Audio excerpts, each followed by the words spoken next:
Hello everyone, welcome to the video, welcome to the channel. पहिले बघितले आपण formal आणि informal greetings part 1 to daily ग्रीटिंग्समध्ये. आज बघणार आहोत आपण पार्ट 3 क्वेश्चन आणि आन्सर्स. आपल्याला कोणी ग्रीट केलं तर त्याचे उत्तरं कसे द्यायचे डेली लाईफमध्ये, तर ते मी आज घेऊन आलेली आहे. तर पहिलं प्रश्न जर कोणी केला, हाव आर यू, आन्सर राहील आय एम फाईन, थँक्यू. दुसरा question, how are you doing, I am doing well. Question 3, how is it going? Answer, it's going great.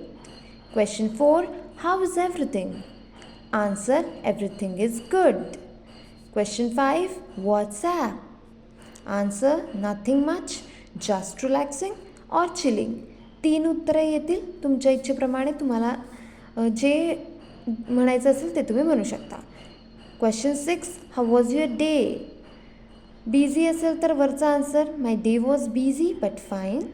आणि रिलॅक्सिंग असेल तर खालचा answer, my day was quite relaxing today. Question 7, are you okay? I am good, thank you. Answer किंवा thanks. Question 8, how are you feeling? Answer, I am feeling well, what about you? इथे आपल्याला समोरच्याला सुद्धा विचारायचं आहे, व्हॉट अबाउट यू. तर मला नक्की सांगा कसे वाटले तुम्हाला हे 8 क्वेश्चन अँड आन्सर्स. प्रॅक्टिस करा.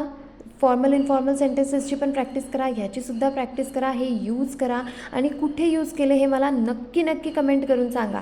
व्हिडिओ आवडला असेल तर व्हिडिओला लाईक करा, चॅनलला सबस्क्राईब करा आणि ज्यांना इंग्लिश शिकण्याची आवड आहे त्यांना नक्की हा व्हिडिओ शेअर करा आणि बेल आयकन नक्की दाबा, कारण पुढचे असेच इन्फॉर्मेटिव्ह व्हिडिओज घेऊन मी येणार आहे. तोपर्यंत भेटूया पुढच्या व्हिडिओमध्ये. Thank you, bye.